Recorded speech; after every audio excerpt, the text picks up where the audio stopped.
है कि हमारी ये प्रॉब्लम है, ये ग्लोबली ये प्रॉब्लम है। जो भी कंट्री है वहाँ पे चिल्ड्रन डिसेबिलिटीज है जिनको ये डिफिकल्टीज है। लेकिन हमारा मकसद ये होना चाहिए कि एज ए स्टाफ मेंबर हम कुछ ऐसे काम करें जिनसे इनकी डिसेबिलिटी मिनिमाइज हो जाए। या मान लीजिए मैं आपको मिसाल होगा कि आप ये कोशिश करें मेरी फिजियोथेरेपी हो बाकी चीज़ें हो, लेकिन एज ए नॉर्मल पर्सन जिसे हम नॉन डिसेबल पर्सन जैसे होता चलता है या खुद आप जैसे करते हैं उस लाइन में कभी नहीं बढ़ूंगा क्योंकि मेरे पास आगे नहीं है। इसी तरीके से मूविंग जहाँ है उड़ता है, अगर हम 100% इनको देंगे कि हर दिन एक ही घंटे की एक्सरसाइज करेंगे, दिन में 4 बार करेंगे, तो ऐसा भी नहीं है कि ये परफेक्ट बन जाएगा। परफेक्शनिज्म कहीं पे नहीं है, लेकिन डिसेबिलिटी इनकी कैसे मिनिमाइज हो जाए, ये अपना वॉशरूम खुद कैसे इस्तेमाल कर सके, ये खुद अपना खाना कैसे खा सके, ये ड्रेस अनड्रेस कैसे कर सके, ये डिग्निटी वॉशरूम में डिग्निटी अपनी कैसे मेंटेन करे, पर्सनल हाइजीन कैसे मेंटेन करे। अगर हम इन 4-5 एरियाज पे ध्यान देंगे तो वो बहुत इम्पोर्टेंट है। इसी तरीके से आने वाले दिनों में लगभग अप्रैल 2026 जो आ रहा है सेंसस होने जा रहा है। और सेंसस में आपको पता है कि सेंसस क्यों होता है? Why is country doing the census of people? Census सिर्फ डिसेबल का नहीं होता है, तमाम बच्चे, बुजुर्ग, बूढ़े, नौजवान, हर किसी एज का सेंसस होता है। सेंसस पूरी पॉपुलेशन का होता है, लेकिन एज ग्रुप अलग अलग दिया जाता है। आप बता सकते हैं क्यों?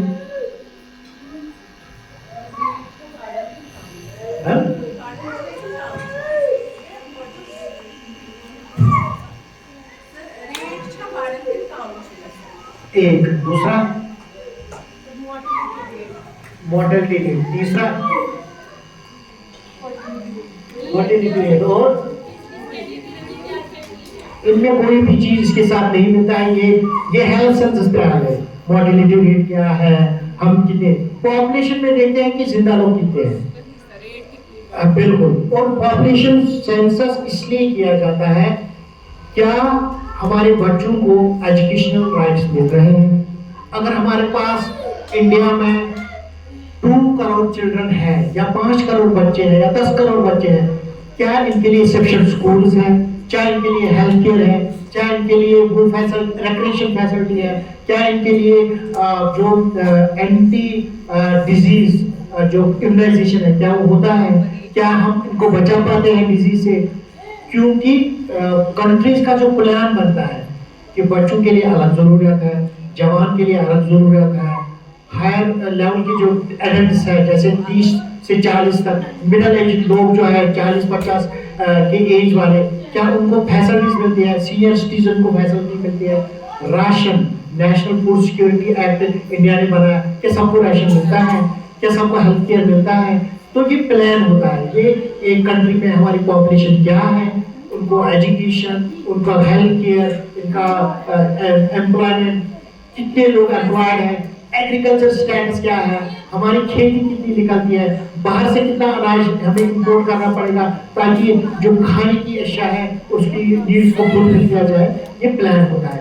मान लीजिए कल मैं इस स्कूल का सेंसस करूंगा, कितने बच्चे हैं, उससे मैं क्या करूंगा, मैं अपने टीचर्स लाऊंगा, मैं अपने रिसोर्सेज जनरेट करूंगा, कितने बच्चों को व्हील चेयर जरूरत है उनको व्हील चेयर में लाऊंगा, कितने को हेयरिंग एड जरूरत है इतने हेयरिंग एड में लाऊंगा, कितने को यूनिफॉर्म की जरूरत है, कितने मेल्स हैं कितने फीमेल्स हैं, फीमेल्स के लिए कितना टॉयलेट होना चाहिए, कितने नंबर ऑफ वॉशरूम्स होने चाहिए, ये सब देखने के लिए प्लान इसी को बोलते हैं।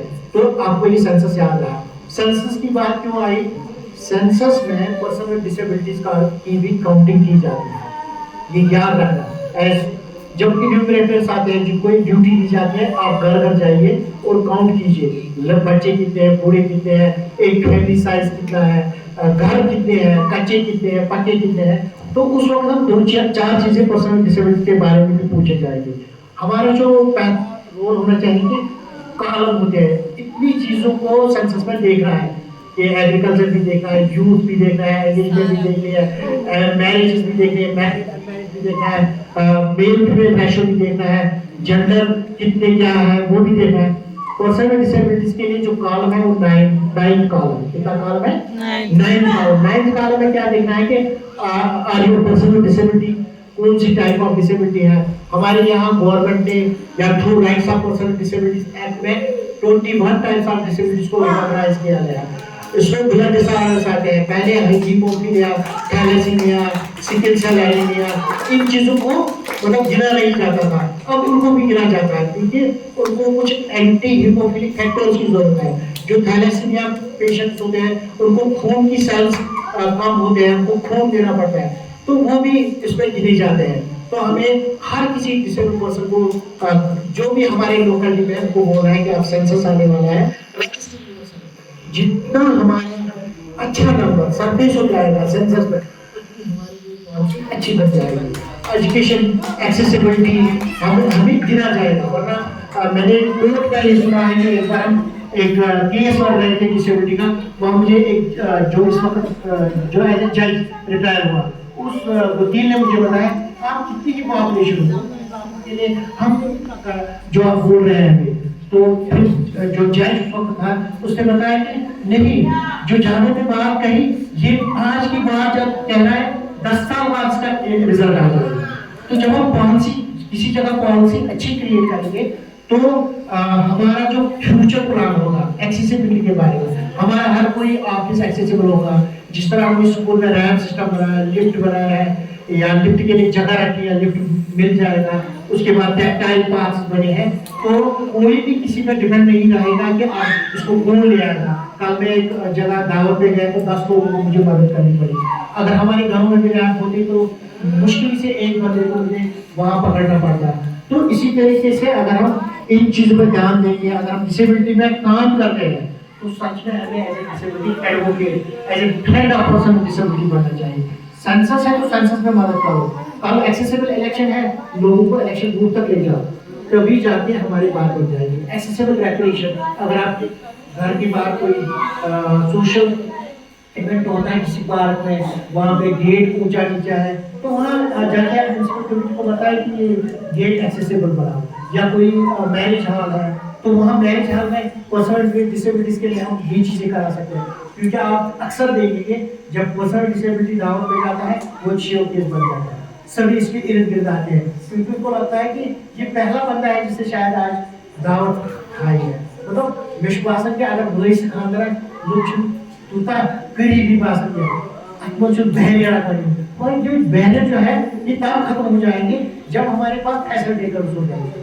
अगर मैं आपको मान के चलूं कि मैं डिसेबिलिटी के बारे में आपको नहीं बताऊंगा, आप भी सुबह ये कोकून की लाइट आके सिलिका जो कोकून होता है वो सिलिपर क्या करता है, वो अपने आगे पीछे झाड़ होता है और बाद में उसी में जाके मार जाता है। वो नहीं होना चाहिए। It should be replicating model, जो मैंने यहाँ किया वो दूसरी जगह होना चाहिए। अगर आपने यहाँ पे काम किया तो कल जाके आप, अगर आपकी शायद थोड़ा दूर भी किसी जगह हो, आप वहाँ ये सेंटर खोलने चाहिए। आप अपनी दम पे ये चीजें करनी चाहिए, तभी आप मतलब रियलिटी में कहीं पे काम कर रहे हैं। तो सेंसस में आप सबको पर्सन डिसेबिलिटीज को आप अपने तरीके से अवेयर कीजिए कि सेंसस में अपना नाम जरूर डालिए। जितना इंडिया में सेंसस का सरफेस पर्सन डिसेबिलिटी या डिसेबिलिटी सेक्टर का ऊंचा आ जाएगा, उतनी अच्छी प्लानिंग बन जाएगी, उतनी हमारे लिए फैसिलिटीज बन जाएगी और राइट्स मिलेंगे। और जो इम्प्लीमेंटेशन ऑफ द एक्ट है, मान लीजिए कि कल मुझे कोई पूछ रहा था कि एक्ट से क्या होता है, तो मैंने उसको 4-5 एग्जाम्पल दी। मैं यहाँ भी मैं 1-2 एग्जाम्पल बताऊंगा। जो हमारी टीचर है फिजा, उसका चचेरा भाई जो है वो सीनियर सेरेब्रल पाल्सी का बंदा था, उसको गवर्नमेंट ने एज ए रहबर टैलेंट अपॉइंट किया, और जो लड़का उसको साथ जाता था स्कूल, उसे हाई कोर्ट में केस किया। भाई मैं इसको स्कूल लेता था, मैं इसकी हेल्प करता था, लेकिन सईद बशीर ने फर्स्ट डिवीजन में बीएससी कंप्लीट किया, और उस बंदे ने उससे ऑलमोस्ट 100 मार्क्स के काम किए। लेकिन जहाँ पे कोर्ट ने आर्डर किया कि नहीं ये ठीक बोल रहा है, डिसेबल बंदे को हटाओ और उस बंदे को उसकी जगह रहबर तालीम बनाओ। उसका बाद मेरे पास आया और हमने सुप्रीम कोर्ट में केस दायर किया। सुप्रीम कोर्ट में जब केस सुना गया तो वहाँ चीफ जस्टिस ने बताया सईद बशीर को आप पढ़ा सकते हो? बोला हाँ पढ़ा सकता हूँ। कोई रिपोर्ट है जब उसका रिपोर्ट देखा गया जो अकॉर्डिंग टू जहाँ की जम्मू कश्मीर हाई कोर्ट ने पहले बोला था चीफ एजुकेशन अफसर को कि आप ये रिपोर्ट दो, और उस रिपोर्ट में लिखा गया था कि सईद बशीर बहुत सारे टीचर्स के कंपैरिजन में बहुत अच्छे ड्रेस में होता है, वो बहुत ही हंसमुख होता है और उसके क्लास में बच्चे बहुत सारे अटेंटिव होते हैं, जबकि हमने देखा कि दूसरी क्लासों में इतने अटेंटिव बच्चे नहीं थे। सईद बशीर का जो रिजल्ट था साइंस में वो 98% था, जबकि उर्दू में दूसरे टीचर का रिजल्ट जो था वो 60% था, 8 और 9 था। और कोर्ट ने लगाया, बोला कि आप एक रिसोर्स को बाहर कर रहे हो और नामकार को अंदर ला रहे हो, तो आप ही क्या कर रहे हो। एंड ही वाज रीअपॉइंटेड, उसको 3 साल की जितनी भी सैलरी रेगुलर तालीम में तब 5000 सैलरी वापस दी गई। और वो ये it was because of the law, अगर लॉ नहीं होता वो बंदा कभी भी मतलब उस चीज को, अब लॉ को हमें कितनी का देखा है, हमें पर्सनल डिसेबिलिटीज एक्ट को कितना मतलब इम्प्लीमेंटेशन के लिए कितना काम कर रहा है। इंशाल्लाह हम उस पर अलग से बात करेंगे, लेकिन यहाँ मैं बोलना चाहूँगा कि आपके जो लगभग 70% बच्चे हैं उनके लिए जो एक्ट है वो है नेशनल ट्रस्ट, वो अलग एक्ट है जिसमें 4 डिसेबिलिटीज को केयर किया जाता है। वन इज मेंटल रिटार्डेशन, जिन बच्चों को भी आईक्यू लेवल कम है, जो बच्चे जिस कैलकुलियम में उनको मैथमेटिक्स नहीं आता है, डिसग्रेफिया है, लिख नहीं पाएंगे, डिसलेक्सिया है, वो बार रिपीट करके वो भूल जाते हैं वो अपनी तालीम को, उनके लिए नेशनल ट्रस्ट एक्ट है। दूसरा है ये मल्टीपल डिसेबिलिटी, जिनको मान लीजिए एमआरपी है और इनकी ऑर्थोपेडिक डिसेबिलिटी भी है, या सुनने बोलने की डिसेबिलिटी है, देखने की भी डिसेबिलिटी है। तीसरी कैटेगरी है ऑटिज्म, जो कि एंटायर जिनको जो स्पेक्ट्रम में है, ऑटिज्म स्पेक्ट्रम डिसऑर्डर, जो इसमें बहुत सारी कंडीशंस हैं, बहुत सारे अलग अलग चीजें हैं, लेकिन अब हम ऑटिज्म को ऐसे ही बोलते हैं कि ऑटिज्म में जिनको भी ऑटिज्म है तो उनको भी नेशनल ट्रस्ट एक्ट में बहुत सारे फायदे मिलते हैं। तो चौथा है सेरेब्रल पाल्सी, जो बच्चे आप देख रहे हैं, ये भी वैसे मिक्स्ड टाइप ऑफ डिसेबिलिटी में आते हैं, लेकिन इनके लिए जो एक्ट है, एक्ट का मैं फायदा बताऊंगा।